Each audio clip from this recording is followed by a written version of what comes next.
ഞാൻ നേരത്തെ സൂചിപ്പിച്ച ഫ്രാൻസിലെ ഇടതു മുന്നേറ്റം എന്നതുമായി ബന്ധപ്പെട്ട വിഷയത്തിൻ്റെ തുടർ വിവരങ്ങളിലേക്ക് നമുക്കൊന്ന് പോകാം. ഫ്രഞ്ച് പാർലമെൻറ്റായ നാഷണൽ അസംബ്ലിയിലേക്ക് നടന്ന രണ്ടാം ഘട്ട വോട്ടെടുപ്പിൽ തീവ്ര വലതുപക്ഷത്തെ പിന്നിലാക്കി ഇടതു സഖ്യത്തിന് വൻ മുന്നേറ്റം എന്നുള്ളതാണ് ഏറ്റവും പ്രധാനപ്പെട്ട കാര്യം. ഞാനതിൻ്റെ ചില വിശദാംശങ്ങൾ നേരത്തെ സൂചിപ്പിക്കുകയും ചെയ്തു.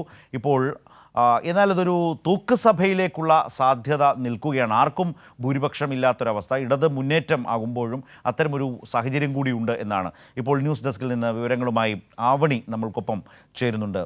ആവണി, ഈ പറഞ്ഞ ഫ്രാൻസ് തെരഞ്ഞെടുപ്പിൻ്റെ ഈ തൂക്കുസഭ എന്നൊരവസ്ഥ നിൽക്കുന്നു, എന്നാൽ ഇടതു മുന്നേറ്റവുമാണ്.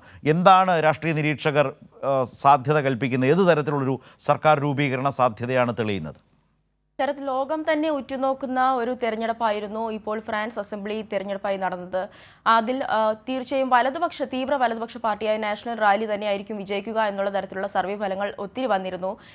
ഈ മാസം ഒളിമ്പിക്സ് അടക്കം നടക്കാനിരിക്കെയാണ് നേരത്തെ തന്നെ ഇമ്മാനുവൽ മക്രോൺ, ഫ്രഞ്ച് പ്രസിഡന്റായ ഇമ്മാനുവൽ മക്രോൺ നേരത്തെ ഈ അസംബ്ലി പ്രഖ്യാപിക്കുന്ന ഒരു സാഹചര്യം ഉണ്ടായത്.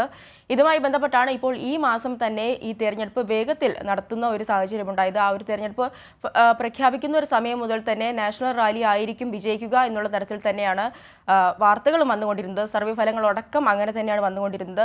അത്തരത്തിൽ ലോകം ഉറ്റുനോക്കിക്കൊണ്ടിരുന്ന ഒരു തെരഞ്ഞെടുപ്പാണ്. എന്നാൽ ഇപ്പോൾ എക്സിറ്റ് പോളുകളെ അടക്കം അട്ടിമറിക്കുന്ന ഒരു വിജയമാണ് ഇടതു മുന്നണി അടക്കം നേടിയിരിക്കുന്നത്.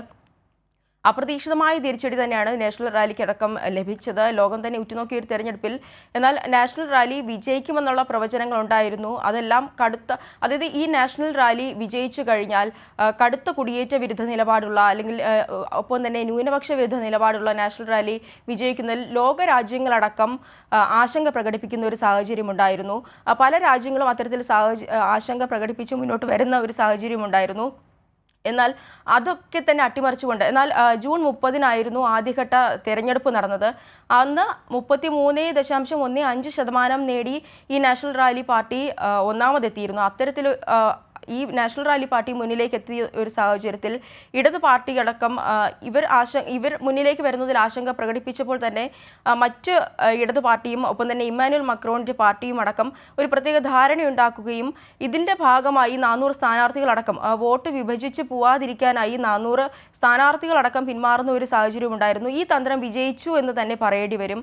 ഇപ്പോൾ ഈ തെരഞ്ഞെടുപ്പ് ഫലം വരുമ്പോൾ 577 അംഗ നാഷണൽ അസംബ്ലിയിലെ കേവല ഭൂരിപക്ഷമായ 289 സീറ്റ് ആർക്കും ലഭിച്ചിട്ടില്ല.